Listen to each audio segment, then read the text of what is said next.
On the intro. We ready to rumble. Bare knuckle spot, hear the crowd feel the stumble. Adrenaline pumping, no fear in our eyes. We fight for the glory, ain't no room for lies. Throwing punches hard, yeah, we hitting the score. Syndicate on the rise, can it go to roar? In this pretty game, we're the kings of the block. Bare knuckle syndicate, solid as a rock.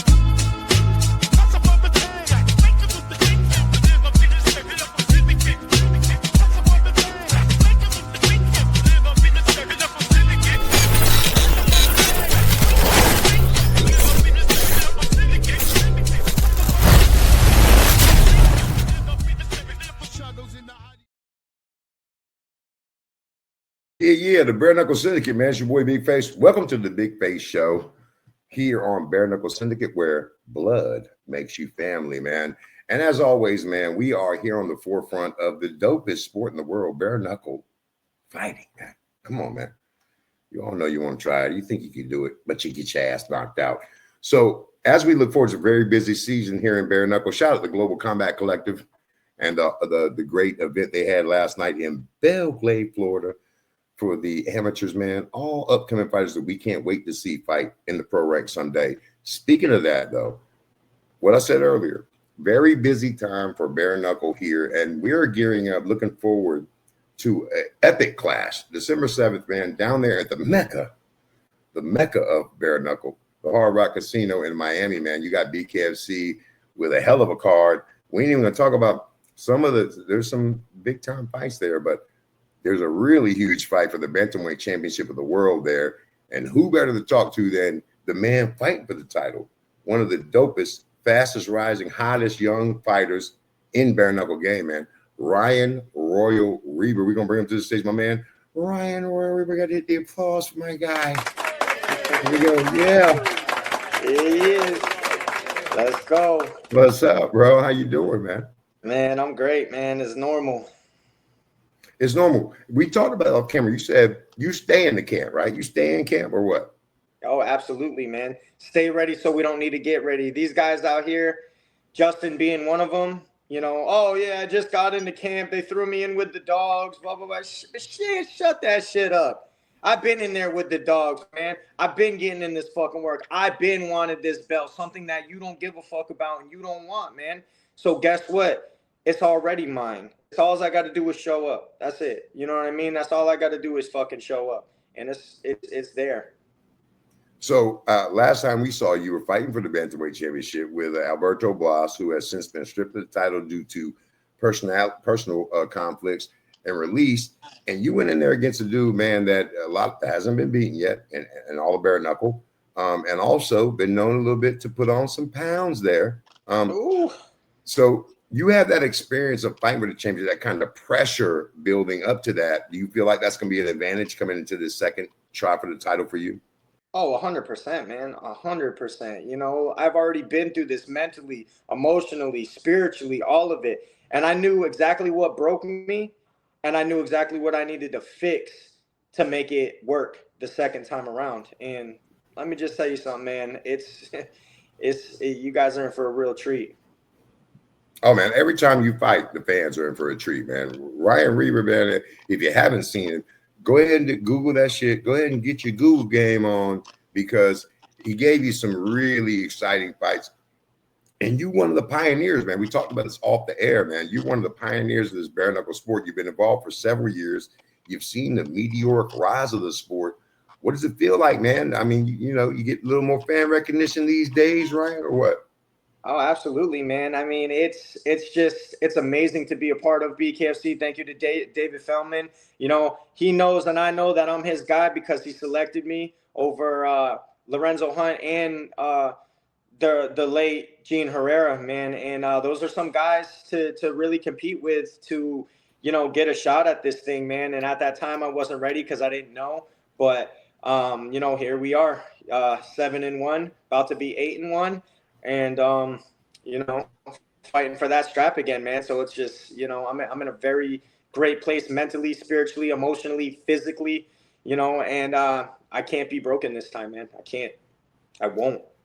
Yeah, man. Talking about that, you possess immense power at that 135. You say you walk around about 145 to 151. and you do a good cut, right? Like, oh yeah, and easy work. talk about that mental aspect. What does it take for a fighter, for fighters watching right now that may look at you and say, man, I would love to be in a position there with BKFC, the biggest promotion in bare knuckle. What does it take mentally for the fighter to get ready for this? I mean, honestly, if you don't want to psych yourself out and you have to stay true to yourself. You have to have great gratitude and integrity. And you have to be the same person behind closed doors as you are in front of these cameras, as you are in front of anybody, really. So I only speak, things that I feel are real, things that I can back up, things that are already proven. Other than that, I don't deviate from it. I stay very true to myself. I stay locked in a lot. I don't, if I take a break, it's, a day or two. And I haven't really even taken a break since the Matt Guyman fight. I think after I fought Matt, I took maybe a whole week off, and then I was right back in the gym working on things. And if I couldn't use my hands, I was using my footwork. If I couldn't use my footwork, I was using my hands. Vice versa. It's like Connor once said: if your arm hurts, then I can. If your arm hurts, you know what I mean? Like, come on, man. Like, people make too many fucking excuses. And the thing that I see about Justin, he's already made all those excuses. Oh, I took a 2-month break to find myself, and look, those things are good. But it ain't good if you want to fight for a fucking world title against somebody like me who's got a super chip on their shoulder because of what happened last time. I sold over 15K in tickets, had my son there for his first event, and that's the way I went down. That's the way that I had to be remembered at that time. But what did I do? I scraped myself up off the ground. I had an epic comeback fight with a game opponent, Matt Guyman, who was undefeated at the time, who was also bigger than Blas coming into the fight. He was 160, I think he said, because I asked him. I said, bro, how big were you coming into that fight? He said, I was 160. And I mean, that man hit me with everything he had. And I broke him in there. You know what I mean? And, that's exactly what I look to do to Justin. But I'm gonna say, man, we'll see if Justin is as tough as Matt was, because Matt really wanted that. Me and a lot of people don't know was me and Matt were supposed to fight in Connecticut, and for whatever fucking reason it didn't happen, and they made it look like it was because I didn't sign the contract. So Matt took that and ran with it, and I inboxed him personally. I was like, bro, if you think I'm fucking scared to fight you, you're crazy, bro. And I had all these messages, and he was like, oh yeah, well, I'm like, listen, bro. And I showed him the screenshot messages from my management and Nate Shook, because my manager was kind of pissed too, like, bro, why? And they took me off the card and they added fucking Randall and Strode, whatever. You know what I mean? And that was really my backyard in Connecticut. Obviously, I'm more of a Florida boy now, but still, man, I was kind of disappointed. But guess what, man? Everything happens for a reason, man. And then all of a sudden I kept hearing through the grapevine about this Clearwater show. And I'm like, bro, that was literally 5 fucking minutes from my house. Talking about I could have sold the whole event out. They stopped giving me tickets after 20,000. They were like, nah, we don't have any more. I'm like, damn, man. And, it just, and they're like, well, who do you want to fight on that show? And, there was talks about me and Larimore, and I was like, yeah, I'll fucking fight Larimore. I like Larimore. He's a great dude, but that would have been a good fight. I was like, I'll fight him, and we're getting ready to fight him. And then, Dave, who I trained with, didn't really like the matchup because we all trained together. You know what I mean? And then my coach at the time didn't really like the matchup, so I was like, hey, man, they don't really like that matchup. And they're like, well, who do you want to fight? I said, well, Matt is fucking running his mouth like I'm scared of him. I said, throw him in there. You know what I mean? So Matt wanted my spot big time, man. And when you fight a cat like that who really wants it, that makes a really tough fight. And it goes back to the Justin thing. How bad do you really want it? Because we all know what Justin said over and over and over again. Oh, I don't care about the belt. I just want the money. Well, guess what, motherfucker? The money's fake. Well, I mean, so let's talk about that. Food is fake. You know what I'm saying? I don't give a fuck about the money. Of course, it makes the world go round, and it's a plus. Let me ask you about that. I want to ask you about that, Royal. So Justin Joyboy Ibarola has been on the record in the past when he had a historic run. By the way, seven or eight wins last year. Just ran through everybody, man. Great, fantastic showman. But he did make the statement that he wasn't interested in titles, just wanted to fight the best guys, make really good. When Alberto Blas was holding that belt, he exits the company. Nobody wanted to smoke him. Now he wants the belt, and he wants it with you, who Yeah, faced well, Watts. Blackout coffee, fresh roasted, bold flavors, serving heroes on the front lines. Blackout coffee, baby. Blackout coffee. Please support our organization and everything we do for the fighters by using our link at bareknucklesyndicate.com/blackout. good fucking luck. That's all I gotta say, because nothing changes. You know what I mean? And I would be just as scared to fight me as I would be to fight an explosive guy like Blast, because he knows it. He knows I could take a shot. He knows I'm gritty. He knows I can go the distance. And he also knows I can fucking fight. So therefore, Justin, how are you gonna beat me? You think you're gonna outbox me? No. You think you're gonna be more grittier in there than me? No. Do you think you got more heart than me? No. So the only way to beat me is if I fucking lay down, if I beat myself. And guess what? That shit ain't happening again. That shit will never happen again to me, ever, bro. I will fucking die in there before I lose. And that's just, I'm being fucking 100% honest. You're definitely known to carry a lot of power, probably one of the most powerful fighters in the 135-pound division. That overhand right is legendary. And you got the best 1-2 in the business there at that weight, man. And I know you put the work in, because I talk to you all the time. And you my guy. You one of my. I followed you. I love the homegrown fighter. I love the guy. You know, you a barber on you all the time. You keep the fresh cut. You know what I'm saying? Came from the hood, and as you know, New England is your stomping ground. I'm from New England as well. You know what I'm saying? So I do love that. But Florida is the Mecca, and you're there in the Hard Rock, man. What's it like fighting in the Hard Rock, man? There's nothing like it, right? Oh, like there's nothing. I mean, what? Maybe the MGM Grand, obviously, because it's so big. But if I really sit back and think, I mean, Connecticut was a very cool venue. I've also fought in Wisconsin at the Bucks Milwaukee Stadium. That was very cool, but nothing compares like the Hard Rock, man. Everybody wants to be on that card, and it's very limited. Shout out to Hard Rock Holly. For probably shout out to Hard Rock. Give a shout out, Ryan. Fighters ready to get on there. Give a shout out to Hard Rock Holly. Shout out Hard Rock Holly. Hard Rock Holly, man. Get me a damn room for the night, man. What y'all doing, man? Give me one, too. Shit. I'm just a sick. You already know, man.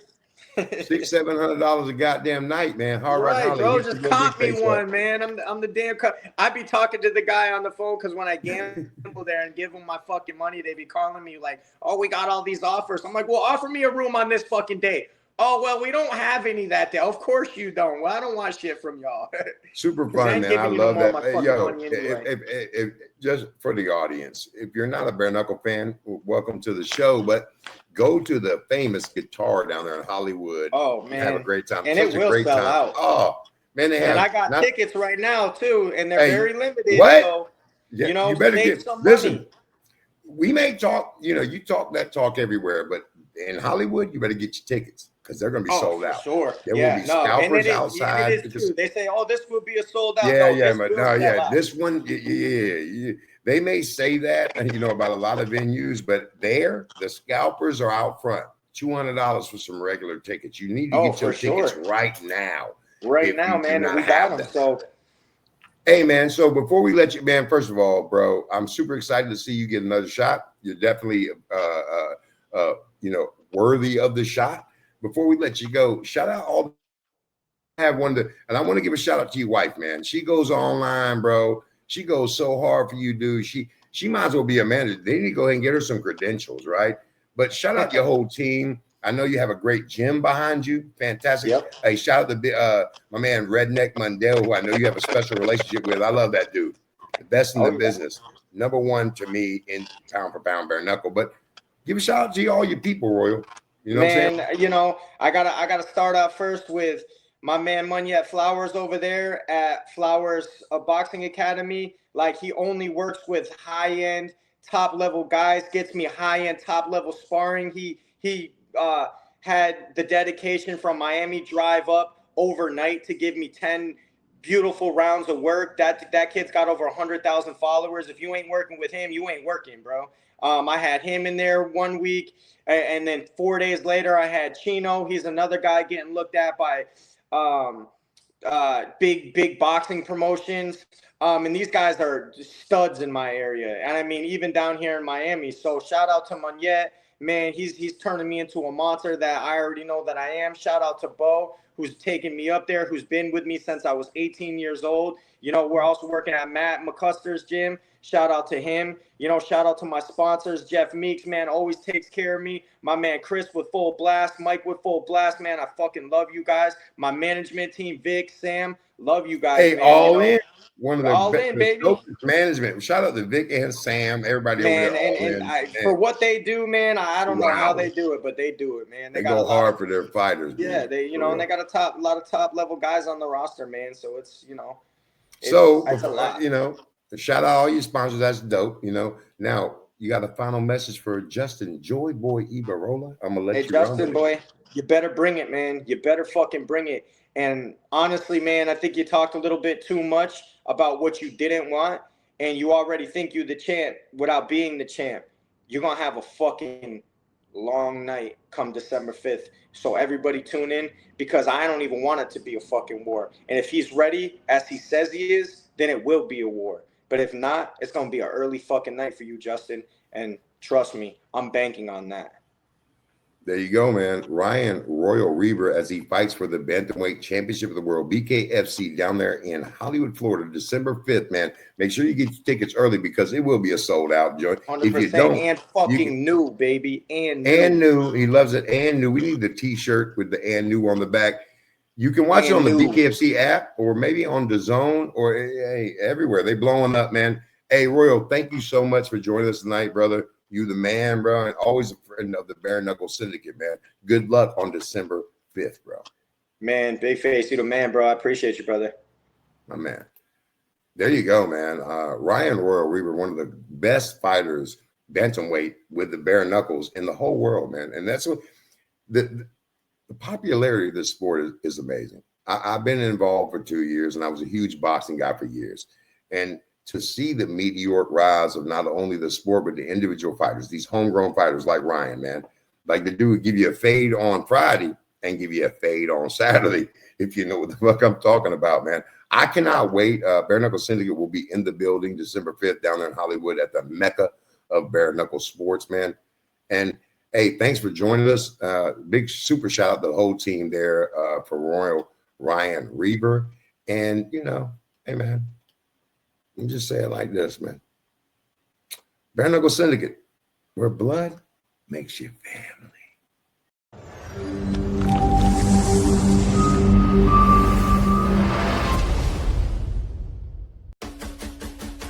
Blackout coffee. Fresh roasted, bold flavors, serving heroes on the front lines. Blackout coffee, baby. Go coffee. Please support our organization and everything we do for the fighters by using our link at bareknucklesyndicate.com/blackout. We ready to rumble. Bare knuckle squad, hear the crowd feel the stumble. Adrenaline pumping, no fear in our eyes. We fight for the glory, ain't no room for lies. Throwing punches hard, giving him the score. Syndicate on the rise, can it go to roar? In this pretty game, we're the kings at the block. Bare knuckle syndicate, solid as a rock.